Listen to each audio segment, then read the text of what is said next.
कोष, बेटा बेटी शिक्षा निधि कोष, बेटा बेटी चिकित्सा निधि कोष, व्रती ब्रह्मचारी भैया दीदी निधि कोष और रोजी रोटी निधि कोष में 2500 रूपए प्रति माह या 1000 रूपए प्रति माह के साथ जुड़कर जीव दया और साधर्मी सेवा के इस पुनीत कार्य में अवश्य सहयोग करें। दान राशि नीचे दिए गए बैंक डिटेल्स में भेजकर रसीद के लिए 9717857614 पर अवश्य सूचित करें। अकाउंट नेम ओम अरहम सोशल वेलफेयर फाउंडेशन। संपर्क सूत्र 9717857614 8586984787 9810843757 9810436940।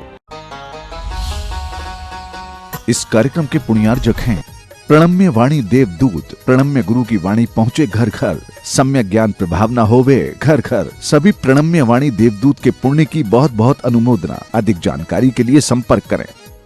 गुरुचरणों में समर्पित गुरु भक्त परिवार USA।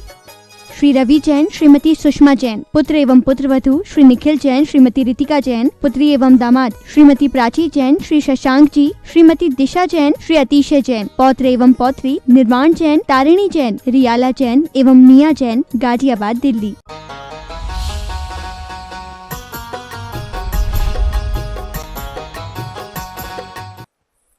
मोक्षमार्गस्य नेतारं भेत्तारं कर्मभूरतां ज्ञातारं विश्वतत्त्वानां वन्दे तद्गुणलब्धये। देवादिदेव आदिम तीर्थंकर श्री ऋषभनाथ भगवान की, वर्तमान शासन नायक श्री वर्धमान महावीर भगवान की, परम पूज्य आचार्य गुरुवर श्री विद्यासागर जी महाराज जी की। तत्वार सूत ग्रंथराज में स्वाध्याय हेतु सप्तम अध्याय चल रहा है। पंच व्रतों के बारे में, उनकी भावनाओं के बारे में वर्णन करने के बाद में व्रती का वर्णन किया गया और उस व्रती का निश्चल्य होना यह स्वरूप बताया गया। आगे उन्हीं व्रतों का और व्याख्यान करने हेतु एक सूत्र आता है, अगार्य नगारश्च। कहा जा रहा है कि जो व्रती हैं, निश्चल्य हैं, वो दो प्रकार के हैं। एक अगारी होते हैं और एक अनगारी होते हैं। अगार माना होता है घर और अनगार माना होता है घर से जो रहित हो। जिसके पास में घर, मकान, जायदाद, अपना महल इत्यादि ये होते हैं, वो अगारी होते हैं। तो जो अगारी होते हैं या अनगारी होते हैं, दोनों में ही व्रतों का सद्भाव है। लेकिन घर में रहते हुए जो व्रतों का पालन करते हैं उन्हें देशव्रती कहा जाता है, और जो गृह त्याग इत्यादि के साथ में व्रत का पालन करते हैं उन्हें महाव्रती कहा जाता है। अब यहाँ पर शब्द दिए हैं अगारी और अनगारी। तो कुछ लोगों के मन में आ सकता है कि जो कहीं ना कहीं रहते हैं, किसी ना किसी स्थान में भी रुकते हैं, मंदिर है, कोई और भी बना हुआ कोई भी धर्मशाला आदि स्थान है, तो उनमें भी रहने वाले वो अनगार कैसे हो जाएंगे? क्योंकि अनगार भी कहीं ना कहीं रहते हैं। तो आचार्य कहते हैं कि जिनके अंदर चारित्र मुनि कर्म का क्षयोपशम हुआ है और जिन्हें क्षयोपशम चारित्र प्राप्त हुआ है, जिनके अंदर बाहरी धन धान्य और कोई भी गृह वास्तु आदि चीज़ों से जिनके अंदर कोई ममत्व का भाव नहीं है, वो अगर किसी स्थान पर रुक भी जाते हैं तो उनका वह रुकना ये नहीं होता कि वो घर उनका हो गया, वो स्थान उनका हो गया, क्योंकि ना तो वो ऐसा मानते हैं और ना ऐसा होता है। समय समय पर कुछ निश्चित अवधि के लिए अगर किसी साधक का कहीं कहीं रुकना होता है, रहना होता है, तो उसमें भी वह भीतर से कोई ममत्व भाव नहीं लाता, इसलिए वो अनगार बना रहता है। तो यहाँ पर जो अगार शब्द है वो इसलिए है कि अगर जो घर में रह रहा हो या ना रह रहा हो, लेकिन घर जिसके मन में बसा है तो वो अगार है। इसी तरीके से अनगार का मतलब होगा कि जिसके अंदर घर नहीं है, फिर वो चाहे कहीं घर में रहे या घर के बिना रहे। तो यहाँ पर ये दोनों शब्द भी भाव रूप हैं कि मन में घर की भावना नहीं होनी चाहिए कि ये मेरा घर, ये मेरा स्थान, और मन में इस तरह का जो ग्रह रूप भाव है जब नहीं आता तो फिर वह जीव कहीं पर भी रुकेगा, रहेगा, कुछ समय तक रुकने के बाद में वह अवश्य वहाँ से चला जाता है। इसलिए उसके लिए यह अनगारपना घटित हो जाता है। और जो अगारी होते हैं वो भी ऐसे होते हैं जिनके पास अपना घर ना हो, या जिनके पास अपना क्या किराए का भी घर ना हो, ऐसे भी लोग होते हैं। तो अगर हम इसी तरीके की कोई परिभाषा बनाएंगे कि जिनके पास घर है तो वो अगारी हैं और जिनके पास घर नहीं है तो अनगारी हैं, तो ये परिभाषा मतलब त्रुटि को प्राप्त होती है, व्याप्ति इसकी ठीक से बैठती नहीं है। अब उसी का और थोड़ा सा स्पष्टीकरण करने के लिए आगे का सूत्र आता है, अड़ुव्रतो अगारी। जो अगारी व्रती होंगे वो अड़ुव्रत वाले होंगे, यानी जिनके पास में कम से कम ये 5 अड़ुव्रत तो होने ही चाहिए। घर में रह कर के भी जो 5 अड़ुव्रतों का पालन करते हैं वो अगारी कहलाते हैं। तो उन अड़ुव्रतों का पालन करते हुए वह अड़ुव्रत अगर उनके अंदर संकल्प रूप में रहते हैं तो 5 अड़ुव्रतों का वह संकल्प भी उनके लिए व्रती के रूप में सामने आता है।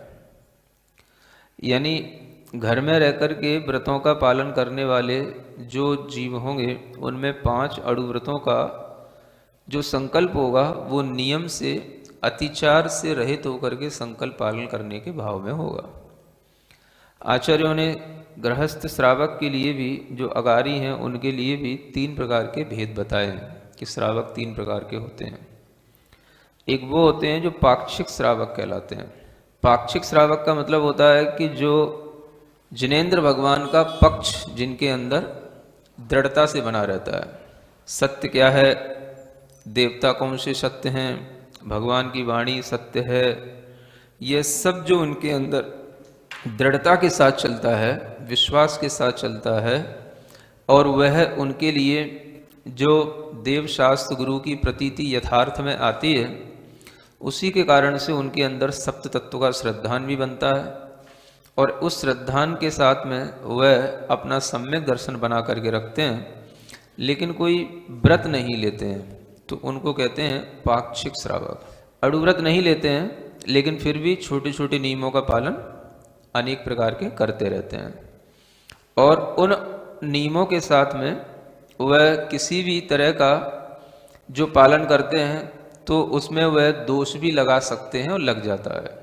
जो पाक्षिक श्रावक होगा वो कम से कम सप्त विषण का त्यागी होता है, 8 मूल गुणों को धारण करने वाला होता है।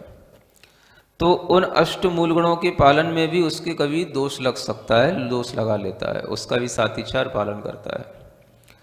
और जो सप्त विषण का त्याग है उसमें भी उसको दोष लगता है, लेकिन जो जिनेंद्र भगवान और उनका जो धर्म है उसके प्रति उसकी यथार्थ श्रद्धा बनी रहने के कारण से वह श्रावक पाक्षिक श्रावक की कोटि में आ जाता है। तो ऐसा पाक्षिक श्रावक जो है वह घर में रहते हुए 8 मूल गुणों का पालन करता है, सप्त व्यसन का त्याग रखता है, लेकिन क्वचित कदाचित उसके लिए दोष भी उसकी अपनी जो चारित्र मौनी कर्म का उदय उसकी कमजोरी के कारण से भी लगते हैं।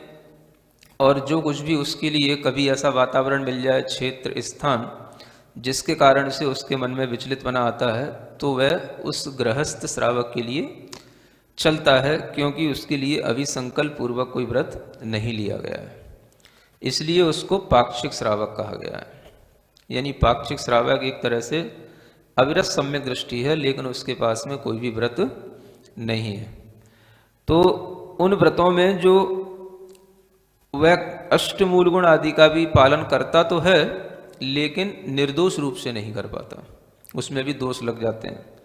अब कोई भी मूल गुण हो, जैसे पंचुदंबर फलों का त्याग है ना, मध्यमास मधु का त्याग है, तो अब इनका भी त्याग एक सामान्य श्रावक पाक्षिक श्रावक के लिए रहता है, लेकिन दोष लगा सकता है वो। यानी कोई ऐसी चीज़ें हैं जिनके सेवन में इनडायरेक्टली जो है मद्य आदि आ जाता है। अब आजकल चल रहा है सैनिटाइज करो, एल्कोहल आ गया, तो वो इस तरीके से वो उसके यूज में एक्सटर्नली भी आ सकता है और इंटरनली भी आ सकता है। कोई मेडिसिन हो, कुछ हो, इंजेक्शन है, तो ये सब चीज़ें वो यूज करेगा, क्योंकि उसके लिए अभी इस तरह का कोई भी निरतिचार रूप से प्रतिपालन करने का कोई संकल्प नहीं है, तो वो पाक्षिक श्रावक कहलाता है। और सप्त व्यसन के भी साथ भी यही स्थिति बनती है। चूँकि वो व्यापार करता है तो कई बार अब शेयर का काम करेगा, मार्केट में मंदी तेजी चलेगी, सब तरीके से सौदा करेगा, लेगा, है ना। तो इसमें भी सब जो उसके लिए जुआ खेलने का त्याग है, लेकिन फिर भी कभी कुछ ना कुछ खेल लेता है, कुछ ना कुछ जो है दाव पे लगा लेता है, उसके बिना तो उसका घर व्यापार चलता नहीं। तो ये सब चीज़ें उसके लिए चलती हैं। वो अविरत सम्यक दृष्टि है अगर, तो उसके लिए ये सब चीज़ें मतलब निषिद्ध नहीं है, क्योंकि उसने अभी 8 मूल गुणों का पालन करने का केवल मन है, सप्त व्यसन का त्याग है, लेकिन निर्दोष रूप से वो त्यागी अभी नहीं है, इसलिए उसके लिए ये दोष लगते हैं और उसके कारण से भी उसके अंदर श्रावकपना बना रहता है, क्योंकि वो भगवान देव शास्त्र गुरु के यथार्थ पक्ष में बना रहता है और अपनी तत्व श्रद्धा को भी उसी प्रकार से बना करके रखता है। तो ये अविरत सम्यक दृष्टि को पाक्षिक श्रावक के रूप में कहा गया। फिर दूसरा श्रावक होता है नैष्ठिक श्रावक। जो नैष्ठिक श्रावक होता है वहाँ से ये प्रतिमाओं के रूप में उसका व्रत पालन करने का भाव शुरू हो जाता है। जो आपने दर्शन प्रतिमा, व्रत प्रतिमा, सामायिक, प्रोषदोपवास इत्यादि जो 11 प्रतिमाओं का वर्णन आता है, ये एक तरह से नैष्ठिक श्रावक के लिए है। तो नैष्ठिक श्रावक जब शुरू हो जाता है तो पाक्षिक श्रावक और नैष्ठिक श्रावक में अंतर हो जाता है कि जैसे वह अब दर्शन प्रतिमा को धारण कर लेगा। सबसे पहली उसकी कौन सी प्रतिमा? तो दर्शन प्रतिमा का मतलब ये नहीं है, कुछ लोग समझते हैं भगवान का दर्शन करने का संकल्प लेने का नाम दर्शन प्रतिमा है। दर्शन प्रतिमा का मतलब यह है कि उसके अंदर जो श्रद्धा है, उस श्रद्धा को उसने अपनी प्रतिमा यानी संकल्प के साथ जोड़ लिया है। और उसकी जो श्रद्धा जो संकल्प के साथ जुड़ी है, वो एक तो सम्यक दर्शन का निरतिचार पालन करना, और दूसरा उसके लिए अष्ट मूल गुणों का भी निरतिचार पालन होना। 5 अणुव्रत अब वो ग्रहण करेगा, उन 5 अणुव्रतों को पालन करेगा, लेकिन उनमें वह दोष लगा सकता है, उनका सातिचार पालन होगा, क्योंकि वो धीरे धीरे ऊपर बढ़ रहा है। जो पाक्षिक श्रावक है वो अष्टमूल गुणों में दोष लगाता है, लेकिन जो दर्शन प्रतिमा वाला श्रावक होगा वो अष्टमूल गुण में भी दोष नहीं लगाएगा। तो किसी भी तरीके का उसके लिए जो सप्त व्यसन है उनमें भी दोष नहीं लगेगा, और जो अष्टमूल गुण है उनमें भी वो दोष नहीं लगाएगा। तो इस तरीके से वो दर्शन प्रतिमा वाला श्रावक बनेगा। जो घर में आज सेवन करने वाली जो चीज़ें हैं, चाहे वो दाल सब्जियां हों या कोई दूध हो या कोई भी मिष्ठान आदि हों या मसाले आदि हों, कोई भी जो चीज़ें हैं वो सब चीज़ें त्रस जीवों की हिंसा से रहित, जिनमें त्रस जीवों की उत्पत्ति न हो, ऐसा वह उन चीज़ों का सेवन करने का एक मतलब निर्दोषी श्रावक बन जाता है। क्योंकि उसने अष्टमूल गुणों में जब निर्दोषता आएगी तो फिर उसमें निर्दोषता तभी बनेगी जब किसी भी चीज़ में त्रस जीवों की उत्पत्ति न हो करके वो उसको सेवन करे। जिन चीज़ों में त्रस जीवों की उत्पत्ति हो जाएगी तो फिर उसके लिए वो मांस का सेवन का दोष लगता है। तो इस कारण से वो दर्शन प्रतिमा वाला श्रावक नहीं होगा। तो अष्टमूल गुणों को जो पालन कर रहा है एक अविरति है, पाक्षिक श्रावक जो है वो भले ही मर्यादा पर ध्यान न दे। किस चीज़ की मर्यादा? 3 दिन की है, 5 दिन की, 7 दिन की है, लेकिन जो दर्शन प्रतिमा वाला हो जाएगा उसके लिए मर्यादित भोजन लेना आवश्यक हो जाता है, क्योंकि वह त्रस हिंसा का त्यागी हो जाता है। और इसी कारण से वह अष्टमूल गुणों का निरतिचार पालन कर पाता है, क्योंकि जिन जीवों की उत्पत्ति होने लगती किसी वस्तु में, तो वस्तु फिर जो है निर्दोष नहीं रही, उसमें जो है मांस का पुट आ गया त्रस जीवों के कारण से। क्योंकि त्रस जीव जहाँ उत्पन्न हो गए वहाँ पर मांस और खून जो है उनके शरीर में आ जाता है। तो इस तरह का त्याग उसका दर्शन प्रतिमा वाले का नियम से बन जाता है। इसलिए जो लोग व्रत प्रतिमा की ओर आगे बढ़ना चाहते हैं उन्हें सबसे पहले दर्शन प्रतिमा में ये भाव करना चाहिए कि हम शुद्ध भोजन, शुद्ध पानी का सेवन करें। तब दर्शन प्रतिमा का पालन होगा। तो शुद्ध भोजन में मर्यादित भोजन ही आएगा। जो भी चीज़ों की मर्यादा जहाँ जैसी बताई गई है, दूध की मर्यादा होती है, घी की मर्यादा होती है, दही की मर्यादा होती है, बने हुए जो पकवान हैं उनकी मर्यादा होती है, रोटी की मर्यादा अलग होती है। ये सब चीज़ों की जो मर्यादा बताई जाती है शास्त्रों में, उस मर्यादा का पालन करते हुए भोजन करना। तो इस तरह की मर्यादा भोजन के साथ में और वैसे ही पानी के साथ में। पानी भी वह नियम से जल छान करके पिएगा, ऐसा जल जो उसके लिए छानने में आए। जो हाथ के जो हत्था वाले जो हैंड पंप होते हैं, है ना, जिनके माध्यम से जो है वो पानी जर्क से ऊपर आता है और उस पानी में फिर जो है छानने जैसी कोई स्थिति बनती नहीं है, और छन्ने के बाद में भी उसमें जो छना हुआ जो बिलछानी रह जाती है छन्ने के ऊपर की, वह पुनः उसी में विसर्जित होने का कोई भी तरीका बनता नहीं है, तो वो छना हुआ जल नहीं कहलाता। इसलिए छना हुआ जल का, शुद्ध जल का वह सेवन करने का अधिकारी बन जाता है वह दर्शन प्रतिमा वाला श्रावक। तो दर्शन प्रतिमा से ही उसके लिए नियम हो जाता है कि वो छने हुए जल का सेवन करेगा, शुद्ध जल का सेवन करेगा, और वह सेवन करने के लिए उसे उसी तरीके की जो है बाल्टी वगैरह उसको अपने पास में रखनी होती है, जो कुएं के अंदर या कोई भी ऐसे स्थान पर जहाँ पर वो हमने पानी निकाला है, छानने के बाद में वही बिलछानी पुनः उसमें विसर्जित हो जाए, और उसमें नीचे कड़ा लगा रहता है और उसके ऊपर एक अलग हुक लगा रहता है, और उसी को वह नीचे जा कर के, है ना, खींच देता है, तो वो बाल्टी उल्टी हो जाती है और फिर उसी के माध्यम से वो फिर उसको ऊपर ले आता है। तो इस तरीके से जो प्रक्रिया करता है वही शुद्ध जल का सेवन करने वाला श्रावक कहलाता है।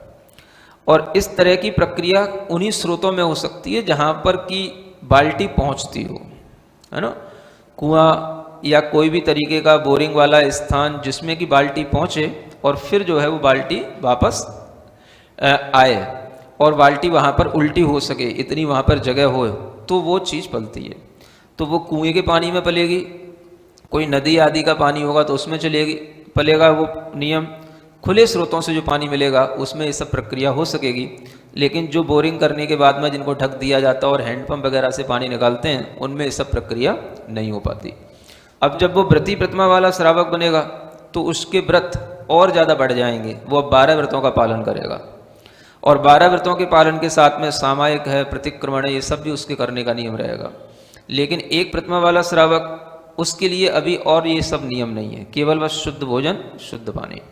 तो इस तरह से जो आगे बढ़ने की प्रक्रिया है वही चीज़ें आगे 11 प्रतिमा तक जाती हैं, क्षुल्लक एलक तक ये सब चीज़ें पहुंच जाती हैं, और ये सब देशव्रती श्रावक कहलाते हैं। ये सब घर में रहने वाले अड़ुव्रती हैं, अगारी हैं, और इनके भी 5वां गुण स्थान हो जाता है।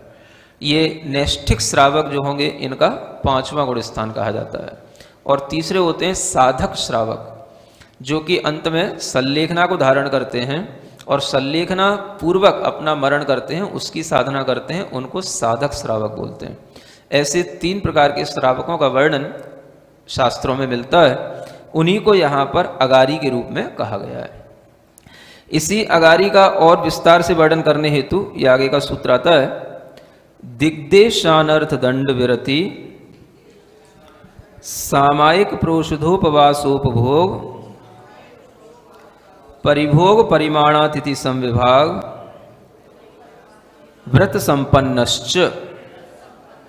यह सूत्र है जो कि अड़ुव्रतों के आगे भी और कौन से व्रत होते हैं उनका वर्णन करने के लिए है। 12 व्रत हो जाते हैं और वो 12 व्रत धीरे धीरे अपने अपने एक एक व्रतों में जब स्पेशलाइजेशन होने लग जाता है तो प्रतिमा का रूप लेते चले जाते हैं, है ना। तो उसी को यहाँ आगे कहते हैं, जैसे दिग्व्रत, अड़ुव्रत के आगे अब कौन से व्रत आएंगे? दिग्व्रत। दिग्व्रत माने जो दिशाओं की मर्यादा कर लेना, दूर दूर तक जो फैली हुई दिशाएं हैं, दूर दिशाओं में हम कहाँ तक गमन करेंगे, वो दिशाएं, चारों दिशाएं ऊपर नीचे की अधो और ऊर्ध्व दिशा भी होनी चाहिए, और इस तरह से सब दिशाओं की मर्यादा बना लेना, कितनी ऊंचाई तक, कितने किलोमीटर दूर तक, कितने देश तक, कितने समुद्र तक हम गमनागमन करेंगे, इस तरह की मर्यादा को बना लेने का नाम दिग्व्रत कहलाता है। फिर जो मर्यादा दिग्व्रत में बन जाती है उसी को ही देश व्रत में और भीतर की मर्यादा बनाई जाती है। यानी जो मर्यादा हमने बना ली वो तो बहुत लंबे समय के लिए बना ली, वो आजीवन हो गई दिग्व्रत में। देश व्रत में कुछ समय के लिए होती है, जैसे कि हम 8 दिन के लिए 4 दिन के लिए इस शहर को छोड़कर नहीं जाएंगे, इस मोहल्ले में ही रहेंगे, इस गांव में ही रहेंगे, इस तरीके की जो मर्यादा बन जाती है वो कहलाता है देश व्रत। तो ये दोनों अलग अलग व्रत हैं, दिग्व्रत और देश व्रत। फिर आता है अनर्थ दंड विरति। जो 5 प्रकार के अनर्थ दंड होते हैं उनसे भी श्रावक विरति लेता है। तो वो पाप उपदेश, हिंसादान, दुष्श्रुति, अपध्यान, है ना, और प्रमादचर्या, ऐसे 5 अनर्थ दंड हैं जिनके बाद यहाँ पर ये समझें कि जैसे दिग्व्रत है, देश व्रत है और अनर्थ दंड व्रत है, इन तीनों को हम गुण व्रत के रूप में यहाँ ग्रहण कर सकते हैं। ये 3 क्या हो गए यहाँ पर? गुण व्रत हो गए। रतकंड श्रावकाचार में और यहाँ पर थोड़ा सा अंतर है, वो आप समझ लेना। फिर इसके बाद में आता है सामायिक, ये शिक्षा व्रत में आ जाता है ना। तो ये सामायिक भी उसके लिए जो 2 प्रतिमा को धारण कर लेता है, व्रती श्रावक बन जाता है, उसके लिए 2 बार सामायिक करने का नियम बन जाता है। और वह 2 बार सामायिक करने के बाद में सुबह और शाम की सामायिक का नियम रखता है। दोपहर की सामायिक वो अभ्यास के रूप में रखता है, और वो अभ्यास करते हुए जब वो निष्णात हो जाता है उसमें, तो फिर वह जब उसका मन होता है कि हमें अपनी प्रतिमा को आगे बढ़ाना है, तो जब दूसरी से तीसरी प्रतिमा होती है तो उसमें ज़्यादा अंतर नहीं आता। फिर आगे आगे की प्रतिमाएं तो सब सरल हैं। सबसे ज़्यादा है महत्वपूर्ण 2 प्रतिमाओं का पालन करना। जिसने 2 प्रतिमाओं का अच्छे से पालन कर लिया उसने सब कर लिया। 2 प्रतिमाओं में भी सारे व्रत आ जाते हैं, और 2 प्रतिमाओं में फिर जो आगे आगे होता है वो थोड़ा थोड़ा सा होता चला जाता है। सामायिक प्रतिमा में बस इतनी कंडीशन और बढ़ जाएगी कि उसको दोपहर में भी सामायिक करने का नियम हो जाएगा, तो सामायिक प्रतिमा हो जाएगी। फिर आगे आगे चौथी प्रतिमा आएगी, प्रोषदोपवास प्रतिमा। उपवास का नियम प्रोषद के साथ में रहेगा। फिर सचित त्याग, ये छोटे छोटे से नियम उसके और बढ़ते चले जाते हैं, और इस तरह से उसकी ये नियमों की संख्या बढ़ने से और उसकी प्रतिज्ञा बढ़ने से प्रतिमाओं का स्तर बढ़ता चला जाता है, उसकी विशुद्धि बढ़ती है, कर्म की निर्जरा भी बढ़ती है। असंख्यात गुणी जो कर्म की निर्जरा होती है, यह भी देशव्रती के लिए प्रारंभ हो जाती है, और जैसे जैसे उसकी प्रतिमाएं बढ़ती चली जाती हैं उसकी निर्जरा भी बढ़ती है, यदि वो उनका अच्छे ढंग से निर्दोष पालन करता है तो।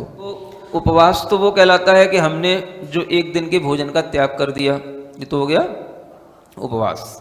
प्रोषद शब्द इसलिए लगा है कि जिस दिन हमने भोजन का त्याग किया है वो तो त्याग है ही है, उससे 1 दिन पहले भी शाम की भी भुक्ति का त्याग हो जाता है ना। और अगले दिन भी जो है वो जब मुनि महाराज को आहार दे ले उसके बाद भोजन करेगा, तो अगले दिन की भी 1 भुक्ति का उसका त्याग हो जाता है। यानी सुबह और शाम की व्रती श्रावक के लिए 2 भुक्ति मानी जाती हैं। तो जिसको प्रोषदोपवास करना है वो 4 भुक्ति का त्यागी हो जाता है, क्योंकि एक जैसे अष्टमी है उसकी सुबह शाम की 2 भुक्तियाँ, सप्तमी की 1 शाम की, और नवमी की 1 अगले दिन की। तो ऐसी 4 भुक्ति के त्याग से वह 1 दिन का उपवास माना जाता है ना। जिसको 2 दिन का उपवास होता है उसके 6 भुक्ति का त्याग हो जाएगा, है ना। 4 दिन तो हो गए 2 दिन के, और 1 पहले का 1 बाद का, समझ आ रहा है ना। तो कितना हो गया? 6। तो कभी कभी आप शास्त्रों में पढ़ेंगे इसी स्टाइल में लिखा रहता है ना। षष्ठ उपवास भी लिखा रहता है, षष्ठ भुक्ति त्याग भी लिखा रहता है। तो वहां पर षष्ठ भुक्ति का मतलब यही होता है कि 2 दिन का उपवास प्रोषद के साथ में। तो प्रोषद उपवास इसलिए यहाँ पर कहा गया। इसी तरीके से चतुर्दशी के साथ में लगाना होता है। तो जब भी वो उपवास करेगा इस तरह से 1 दिन आगे और पीछे की इन भुक्तियों के त्याग के साथ में करेगा। ये जब नियम से करने का उसका व्रत बन जाता है, अथवा इसमें भी जघन्य मध्यम और उत्कृष्ट भेद हैं, उनका भी वह पालन करके प्रोषदोपवास का पालन करता है, तो भी वो आगे की प्रतिमा वाला हो जाता है। लेकिन दूसरी प्रतिमा में भी वह कुछ ना कुछ करता है, चाहे जघन्य करे, चाहे मध्यम करे, चाहे उत्कृष्ट करे, प्रोषदोपवास का भी वो नियम से पालन करता है। फिर होता है उपभोग परिभोग परिमाण व्रत। ये तो सब जो अब उसके अंदर देश व्रत लेने के बाद भी जो अपने भोग उपभोग की सामग्रियां रह गई, उसका परिमाण बना लेना कि इन सामग्रियों को, इन वस्त्रों को, इन जो भी हमारे लिए काम में आने वाले आभूषण हैं उनको, और भी जो रोज़मर्रा की ज़िंदगी में साबुन तेल वगैरह जो चीज़ें हैं, इन सब की भी वो एक मर्यादा बना लेता है कि हम इन चीज़ों का केवल इतने दिन तक सेवन करेंगे, इससे ज़्यादा संख्या में नहीं करेंगे। तो ये उसके उपभोग परिभोग नाम के परिमाण व्रत में आ जाता है। फिर इसके आगे आ जाता है अतिथि समविभाग व्रत, है ना, यानी अतिथि का समविभाग करके अतिथि के लिए कुछ देना, अतिथि को दान देना, ये अतिथि समविभाग व्रत आ जाता है। तो इसका भी वो पालन करता है। अब इसका पालन कैसे करेगा? जहाँ अतिथि होगा वहाँ तो पालन हो जाएगा, जहाँ नहीं होगा तो वहाँ भी वह कुछ भावना रखेगा और कुछ ना कुछ वो अपना जो द्रव्य कमाता है, जो अर्जित करता है धन आदि को, उसको कुछ ना कुछ अपने अतिथि के लिए दान आदि के रूप में लगाने के लिए हमेशा मन बना करके वो रखता है। तो इस तरीके का जो है वो इसलिए अतिथि समविभाग व्रत कहलाता है। अतिथि का मतलब है जिनके आने की कोई तिथि समय कुछ भी जो है दिन निश्चित ना हो, है ना, कभी भी आ सकते हैं कभी भी जा सकते हैं, उनको कहते हैं अतिथि। अथवा जो यत्न पूर्वक अपने मूल गुणों का पालन करने में निरंतर रत रहते हैं, उनको कहते हैं अतिथि। तो जो मुनि महाराज हैं, जो किसी भी प्रकार के श्रावकों की बंदिशों में नहीं रहते, उनको ही अतिथि कहा जाता है। उनके लिए वह कुछ श्रावक अपने मन से कुछ समविभाग करता है, माने कुछ विभाजन करके रखता है अपनी द्रव्य सामग्री का, जो उनके लिए योग्य दान देने के लिए होती है। आहार आदि के रूप में जो योग्य दान है उसकी देने के लिए जो सामग्री का विभाजन करना, उसका नाम अतिथि समविभाग। तो इन सब व्रतों से भी संपन्नश्च, अब यहाँ पर च क्या है, जो ऊपर अणुव्रत लिए उनसे भी युक्त हो, और ये सब जो 12 व्रत बताए हैं इनसे भी युक्त हो। 3 तो गुण व्रत हो गए और ये 4 शिक्षा व्रत हो गए, सामायिक, प्रोषदोपवास, उपभोग परिभोग परिमाण व्रत और अतिथि समविभाग। इन 4 शिक्षा व्रत और 3 गुण व्रतों से युक्त होने से वो 7 और 5 12 व्रतों से युक्त जब हो जाता है, तो 12 व्रतों से युक्त वह श्रावक देशव्रती श्रावक होता है, वही मुख्य रूप से पंचम गुण स्थान वाला श्रावक कहलाता है। ये बात अलग है कि दर्शन प्रतिमा लेने से भी आचार्यों ने उसको पंचम गुण स्थान वाला माना है, लेकिन वह व्रती तब कहलाएगा जब वो इन 12 व्रतों को धारण कर लेगा। उससे पहले वो अणुव्रती कहलाएगा। देशव्रती जो श्रावक है वो 12 व्रतों के बनने पर बनेगा। तो इस तरह से वह इन व्रतों से संपन्न हो जाता है। संपन्न समझ रहे हैं ना? अब उसकी संपन्नता किसमें है? पैसा इकट्ठा करने में नहीं, धन बढ़ाने में नहीं, घरों की संख्या बढ़ाने में नहीं, व्यापार बढ़ाने में नहीं। उसकी संपन्नता किसमें समझेगा? वो व्रतों को अच्छे ढंग से पालने में वो अपनी संपन्नता समझेगा। जो व्रत उसके लिए गए हैं उनका वह निरतिचार पालन करेगा, इसी से वो अपनी आत्मा को संपन्न बनाएगा। संपन्न, ठीक है ना? अब इसके आगे आचार्य कहते हैं जो श्रावक है, चाहे वो अणुव्रती हो और या इस तरीके के देश व्रत को धारण करने वाले हों, चाहे पाक्षिक हों चाहे नैष्ठिक हों, वो अपने अंदर ये भावना करते हैं कि अंत में हमारा मरण भी समाधि मरण हो। और ये सूत्र सभी के लिए है, चाहे अणुव्रती हो चाहे महाव्रती हो। आचार्य कहते हैं मारणांतिकीम शल्यघनाम जोशिता, मरण के अंत में, है ना, जो होता है उसको बोलते हैं मारणांतिकी। जब मरण का समय आता है तो मरण का जो अंत समय है उसमें जो घटित होने वाली प्रक्रिया है वो है सल्लेखना। और उस सल्लेखना को ग्रहण करना कैसे करना? जोशिता, जोशिता का मतलब होता है उत्साह पूर्वक, जिसे आप अपनी भाषा में जोश बोलते हो। ऐसा नहीं कि अब हमने व्रत लिए थे तो मरने का टाइम आ गया तो सल्लेखना तो लेना ही पड़ेगी। तो ये पड़ेगी वाली बात नहीं होनी चाहिए। सल्लेखना मैं ले रहा हूं, उत्साह के साथ, प्रीति पूर्वक, जिसको बोलते हैं इंटेंसली भी हो और जॉयफुल्ली भी हो। तो इस तरीके से जो उसके अंदर अंत में मरण को करने की जो भावना आती है और उसके कारण से वो जो सल्लेखना करता है, वही उसके लिए सबसे बड़ा व्रत का फल होता है। तो सल्लेखना का मतलब होता है, लेखन माने होता है क्रश करना, सत माने होता है समीचीन रूप से, है ना। लेखन माने क्या है? लिख धातु जो होती है क्रश करने के अर्थ में आती है। जैसे हम कोई भी पत्थर है उसको हम जैसे उस दूसरे पत्थर से घिसें तो वो क्या कर रहे हैं? उसको घिस रहे हैं, क्रश कर रहे हैं, है ना। तो इसी तरीके से हम किसी पत्थर को धीरे धीरे उसके और टुकड़े टुकड़े कर रहे हैं। क्या कर रहे हैं? उसको क्रश कर रहा है। तो यहां पर भी संलेखना शब्द क्रश करने के अर्थ में है, क्रश करना है बोलते हैं। ऐसे ही क्रश करना, आप किसको क्रश करना? तो आचार्य कहते हैं बाहर से शरीर को और भीतर से कसायों को, दोनों चीजों को क्रश करना है। बाहर से शरीर को क्रश करने की भी प्रक्रिया होती है, धीरे धीरे उस भोजन का त्याग करना जो भोजन शरीर को ज्यादा बलिष्ठ बनाता है, जो भोजन शरीर के लिए ज्यादा गरिष्ठ होता है, ऐसे भोजन का पहले त्याग करो।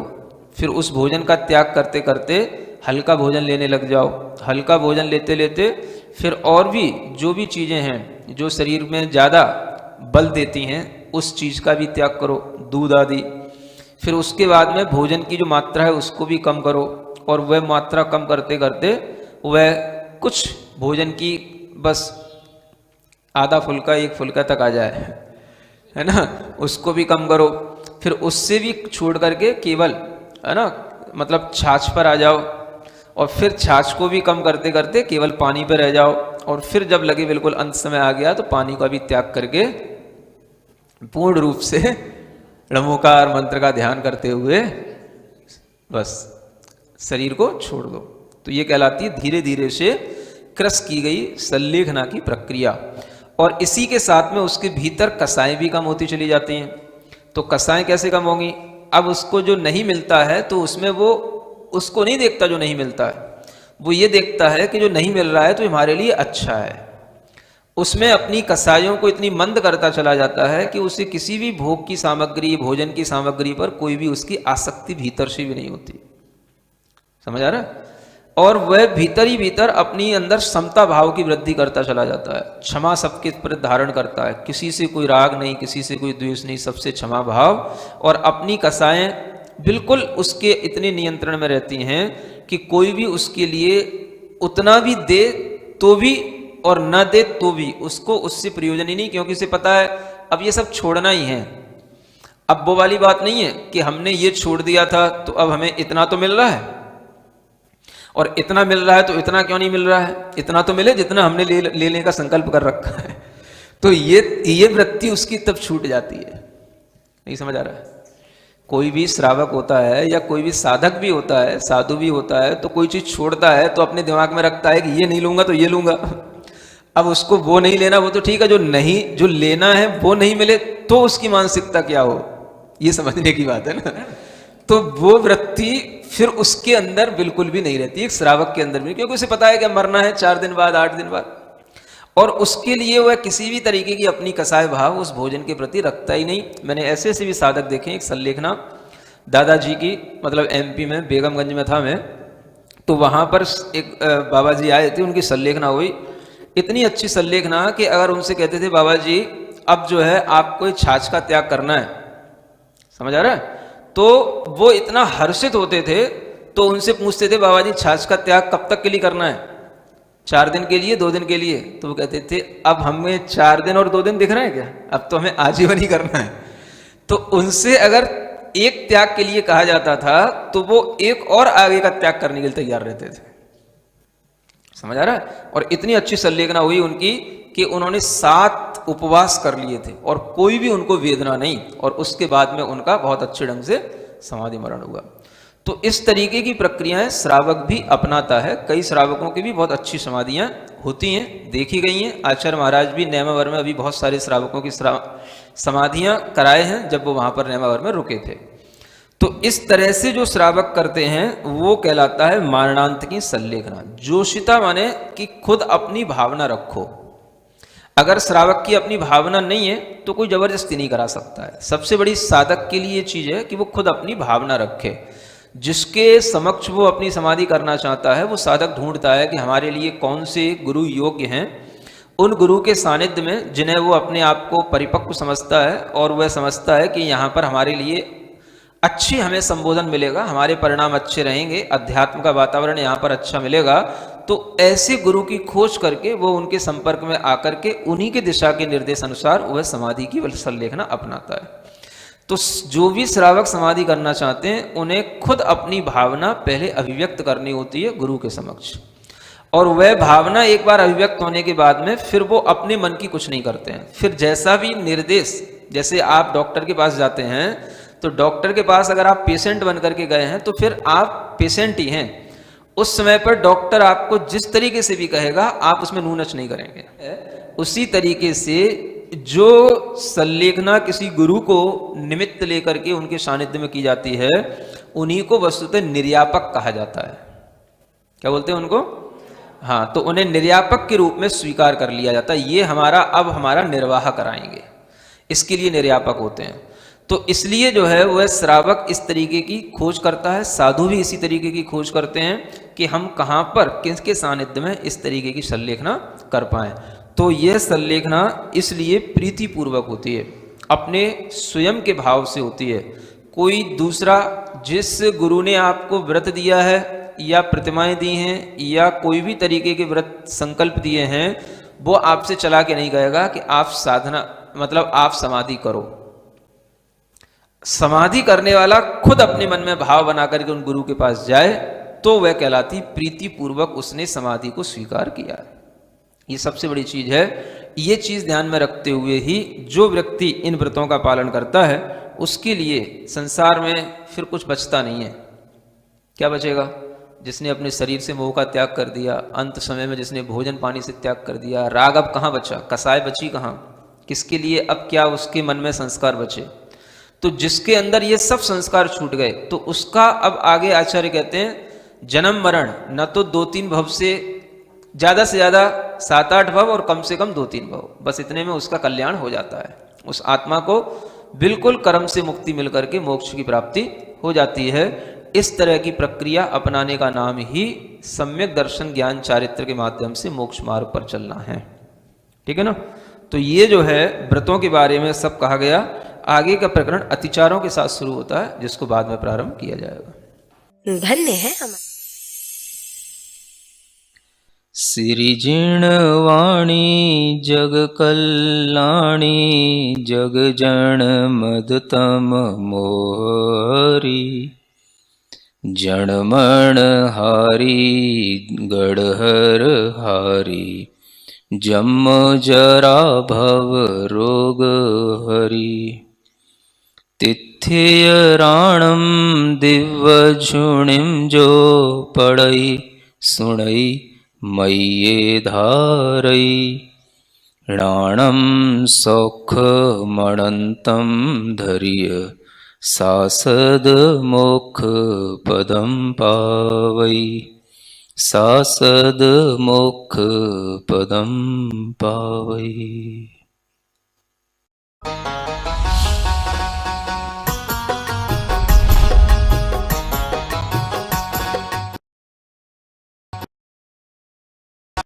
जगथे प्रणम्य वाणी देवदूत प्रणम्य गुरु की वाणी पहुँचे घर घर, सम्यक ज्ञान प्रभाव न होवे घर घर। सभी प्रणम्य वाणी देवदूत के पुण्य की बहुत बहुत अनुमोदना। अधिक जानकारी के लिए संपर्क करें। गुरु चरणों में समर्पित गुरु भक्त परिवार USA।